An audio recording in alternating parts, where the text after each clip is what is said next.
Olá meus amigos, eu sou o Marcos e bem-vindos a mais um A Lógica de Tudo, o programa que destrincha filmes em busca de lógica ou a falta dela. E no episódio de hoje a gente vai falar sobre Halloween 3, A Noite das Bruxas, lançado em 1982. Depois de ter escrito o segundo filme bem contra sua vontade, o John Carpenter propôs para o estúdio que o próximo filme da saga contasse uma história diferente, porém ainda tendo o Halloween como plano de fundo. A ideia era que a franquia se tornasse uma antologia, com um novo filme saindo todo ano, com histórias e personagens novos, algo parecido com o que a franquia VHS está fazendo hoje em dia. O plano de alguma forma convenceu o estúdio, que deu luz verde para o projeto. O filme foi dirigido pelo amigão do Carpenter, Tommy Lee Wallace, que já era cachorro velho da franquia, tendo feito o design de produção e a edição do filme original. Para escrever, o Carpenter chamou o roteirista inglês Nigel Kneale, que é muito conhecido e aclamado na Inglaterra aí por ter criado o personagem Bernard Quatermass, que é assim, nossa, conhecidíssimo aqui no Brasil, cara. Eu não tem um dia que eu passo sem pensar nele. O Neil teve algumas desavenças com os produtores, o que fez ele largar o projeto depois de finalizar o roteiro e pedir para não ser creditado, o que levou o Wallace a ganhar crédito solo. O texto original do Neil sofreu algumas reescritas por parte do Carpenter e do Wallace, mas a base do que ele escreveu ainda é, em maior parte, o filme final.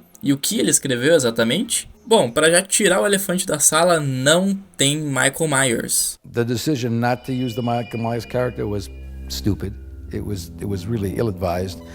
We now know that Michael Myers is the backbone of this whole franchise. O filme na real segue um doutor investigando um assassinato de um dos seus pacientes e a ligação que isso tem com uma empresa fabricante de máscaras por Halloween. O longa tem uma pegada mais misteriosa e muito mais chegada no misticismo e em lendas folclóricas, e ele passa muito longe de ser um slasher, apesar de ter um número considerável de gore. Acho que não é surpresa pra ninguém que quando ele foi lançado, a recepção foi muito negativa. Porra, a galera foi pro cinema esperando ver um assassino numa máscara e eles recebem isso. Que coisa horrorosa! Ainda que ele seja considerado a ovelha negra da franquia, o filme com o tempo conquistou a sua legião de fãs, se tornando uma espécie de cult classic.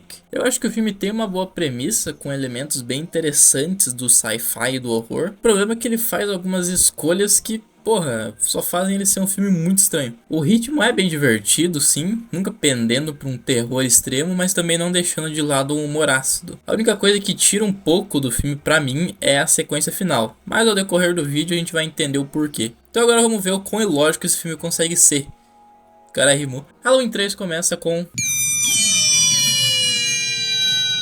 um som altamente agudo que inicia a abertura, que já seta o tom do filme, que é o da tecnologia se juntando com o da bruxaria. Em seguida, na noite do dia 23 de outubro, a gente vê um homem desesperadamente correndo de um bando de pessoas misteriosas em um carro. Ele é encontrado num ferro velho e é quase morto por um dos caras, só que ele consegue escapar dando uma prensada no ternudo. Eu já vou dar um spoiler aqui e dizer que esses assassinos não são humanos e que por isso que ele não pareceu tão preocupado em ser espremido nessa cena.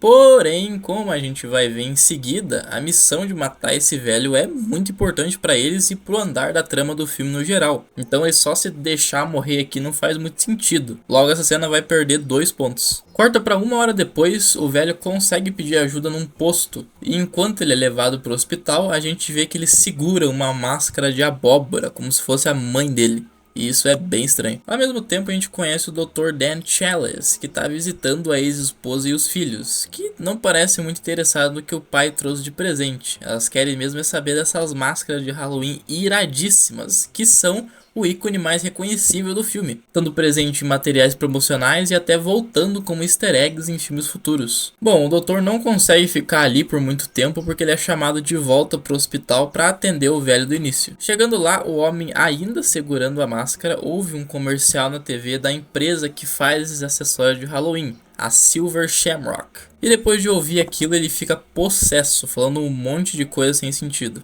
They're going to kill us. All of us. E poxa, eu sinceramente não entendi a reação dele, cara. Até parece que esse comercial vai tocar infinitas vezes durante o filme, né? Bom, o doutor cuida do paciente ali, né? E vai tirar uma pestana. E durante esse momento, o homem de terno chega no hospital e termina o serviço quebrando o crânio do cara ou furando o olho dele. Eu não sei o que ele fez nessa cena aqui, pra ser bem sincero. Em seguida, o assassino sai do local, entra no seu carro e se retira desse plano material, se é que vocês me entendem.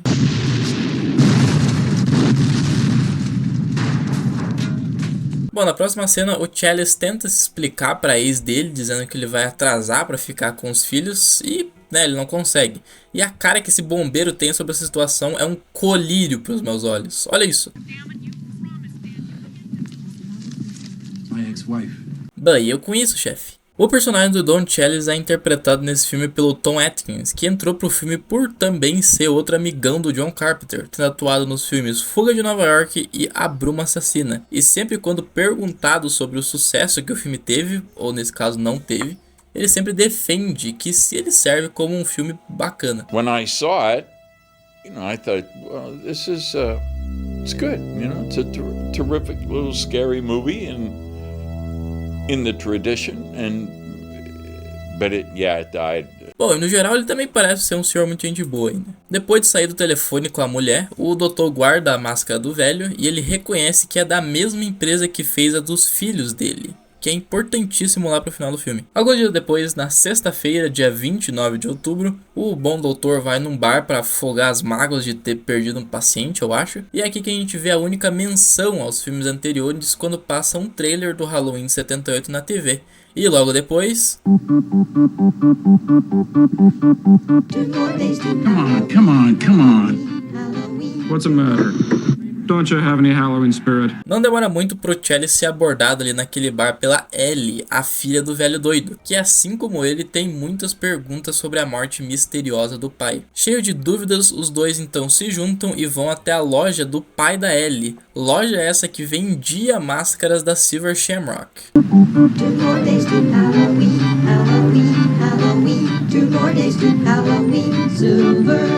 Tá, a gente já ouviu o suficiente, não precisa de mais, por favor. Na loja eles descobrem que o último lugar que o pai dela tinha ido foi em Santa Mira, cidade onde fica a fábrica da Silver Shamrock. Então o Chalice liga pra mulher, avisa que tá indo pro Mato Grosso pescar e que volta daqui a alguns dias e parte com a Ellie pra Santa Mira para investigar a situação. Quando eles chegam na cidade é quando começa a estranheza não proposital do filme, como por exemplo o filme forçar um romance entre o doutor e a Ellie.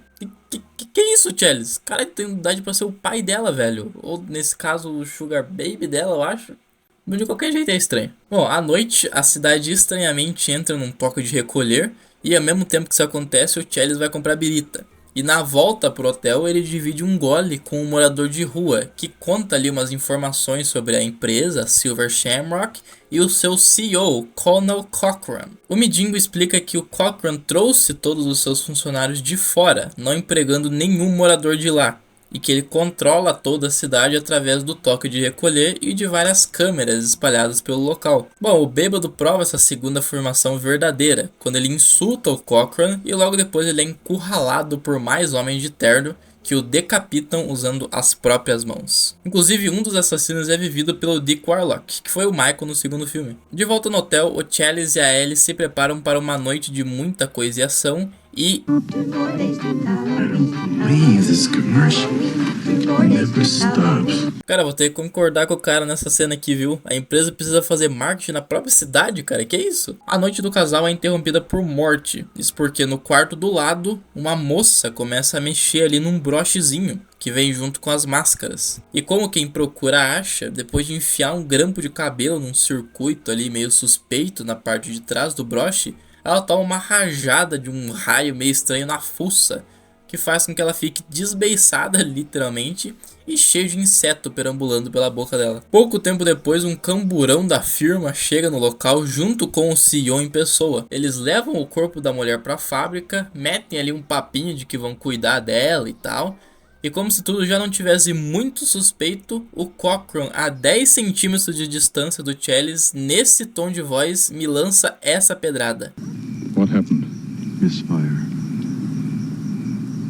E porra, Cochran, que esforço pra se entregar, hein, cara? Eu não consigo deixar isso passar. Eu vou ter que tirar 2 pontos dessa tentativa dele de tranquilizar as coisas. Bom, a estranheza que esse filme passa dessa cidade e das pessoas são partes do roteiro que saíram de reescritas feitas pelo Tommy Lee Wallace, que teve como grande inspiração o clássico filme Invasores de Corpos. Até o nome da cidade vem do filme, na real. Essas reescritas contrastam bastante com a visão original do Neil, que queria menos sangue e mais terror psicológico. Mas pela morte que acabou de acontecer acontecer aí, deu pra ver que não rolou. No dia seguinte, os dois protagonistas vão até as instalações da Silver Shamrock pra ver a situação do pai da Ellie. Só que chegando lá, eles presenciam a pior coisa que pode acontecer numa empresa, que é a babação de ovo. O Cochran chega por lá e é aclamado por todo mundo e tal, e ele ainda por cima oferece um tour pela fábrica para os protagonistas e para uma outra família que também tinha chegado na cidade, que é a família do Buddy Cuffer, o homem que mais vendeu máscaras da empresa no planeta. E vendo que essas máscaras vendem que nem água, ser o cara que mais vendeu realmente é um feito impressionante, viu? Parabéns! Bom, durante o tour, o casal não encontra nada suspeito pela fábrica, mas chama a atenção uma fala do Cochran, que diz que depois das máscaras estarem prontas, elas ainda passam por um processo final, para daí sim irem ao mercado. What final process? Don't ask me. Bom, sem falar no quesito de qualidade do filme, essas máscaras são muito bem feitas e lembráveis, e tudo isso graças ao Don Post, criador da empresa real de máscaras Don Post Studios. Inclusive a máscara de bruxa e a de esqueleto já eram partes do catálogo real da empresa e foram apenas adaptadas, enquanto a da abóbora foi criada especialmente para o filme. Na saída do local, a gente vê uns homens de terno em volta da fábrica, homens que o Challis reconhece como os mesmos que mataram o pai da Ellie no hospital. E para piorar, quando eles estão prestes a ir embora, a Ellie vê em uma das entradas ali da fábrica o carro do pai dela. E é aqui que eu tiro mais 2 pontos do filme, porque essa empresa não consegue esconder os segredos, cara. É os caras no teto, é o carro num lugar quase totalmente visível. Pô, chega uma hora que, cara, contratar uma segurança mais reforçada é essencial. Principalmente quando a tua empresa está escondendo segredos malignos. E olha só, falando em segurança, à noite já no hotel, a Ellie é sequestrada pelos Beatles se eles fossem em 5. O Challis consegue fugir e segue rumo à fábrica. Olha só, vocês lembram que lá na metade do filme é dito que o Cochran tem olhos pela cidade inteira? Pois bem, ele pode até ter, mas ele deve ter esquecido de instalar câmera na própria fábrica, porque o Challis entra com uma facilidade nesse lugar que é assustadora.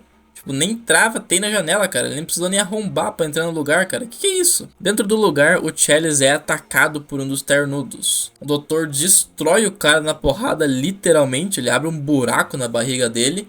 E desse buraco sai um líquido amarelo e um par de fios, revelando que os homens de preto são, na verdade, androides. Androides que tem uma pele bem fraca, por sinal. Pô, o cara quebrou um deles com um soco, velho. De qualquer forma, ele é encontrado por mais androides e pelo próprio Cochran, que o leva para a sala onde o processo final das máscaras é realizado. E o negócio é o seguinte, aqui é explicado que o Cochran roubou uma das pedras do Stonehenge, de alguma forma, que aqui nesse universo tem poderes mágicos, e ele colocou essa magia nos broches das máscaras para espalhar a maldade. E como que ele vai espalhar essa maldade?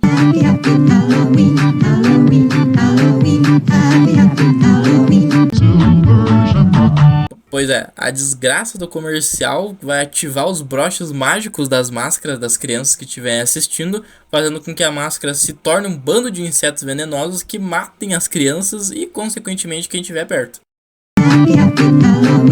Bom, essa ativação desse broche aí é testada na família Calfer, porque no fundo eu acho que o Tommy Lee Wallace sabia que essa ideia era biruta demais para ser explicada apenas com diálogo. E a propósito, o jingle desse comercial é o mesmo de uma canção infantil chamada London Bridge is Falling Down, ou A Ponte de Londres está caindo numa tradução literal. London Bridge is falling down, falling down, falling down.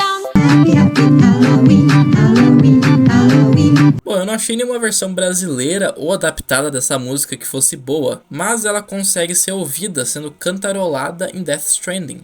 Bom, depois desse dump de bizarrice, coisa sem sentido e Stonehenge, máscara e broche, o Cochran explica que ele tá fazendo tudo isso para trazer de volta rituais de sacrifícios celtas e irlandeses, partes da cultura dele. Esses rituais também servem como uma pequena conexão com o Halloween 2, inclusive eles mencionam uma palavra que foi escrita pelo Michael no último filme. Halloween, the festival of Samhain. The last great one took place 3,000 years ago and the hills ran red. Bom, o Challis, que tinha sido preso em uma das salas da fábrica, consegue fugir pela ventilação. Ele eventualmente consegue achar e libertar a Ellie, e juntos eles vão até a sala de operações do Cochran. E aqui a gente tem uma sequência absurda de ilogicidade e de falta de sentido. Para começar, o Chalice vira o Solid Snake, ele consegue passar por uma dúzia de Homens de Preto sem ser visto. De alguma forma ele se lembra perfeitamente de como mexer ali nos aparatos do Cochran e ele consegue colocar o comercial para tocar nas TVs do local. E para fechar com chave de ouro, ainda sem ser pego, ele joga uma caixa cheia de brocha amaldiçoada na cabeça de todo mundo do local, fazendo com que todo mundo morra, com exceção do Cochran. E cara, isso aqui perde 10 pontos bem redondinhos. Olha a quantidade de gente nesse local e ninguém pra ver esse cara se arrastando no chão pra ativar o negócio. Como é que ele sabia ativar o troço, cara? Meu Deus. Bom, o pedaço da Stonehenge que tava ali na sala também vê que isso não faz o menor sentido, então só de raiva ele lança um raio no meio do Cochran e transforma ele numa estátua de sal. Bom, a fábrica inteira pega fogo e os mocinhos conseguem escapar ilesos. Porém, na volta para casa, a Ellie ataca o doutor, que bate o carro e é obrigada a se defender. E aqui a gente descobre que durante o tempo que a Ellie estava na fábrica, ela foi transformada em um androide. Ou ela foi morta, e isso é uma cópia robô dela, não sei, pra ser bem sincero. Sem conseguir ter salvo a sua Sugar Baby, o Chalice corre até aquele posto lá do começo do filme pra tentar ligar ali pras emissoras de televisão pra tentar tirar o comercial que vai ativar os broches do ar. E aí, de alguma forma que eu não sei, o cara sozinho na lábia conseguiu convencer 2 canais a tirar o comercial do ar. Porém, uma terceira versão ainda é exibida e o filme fecha com os gritos do doutor ao telefone e nós sem sabermos se ele conseguiu ou não salvar as crianças.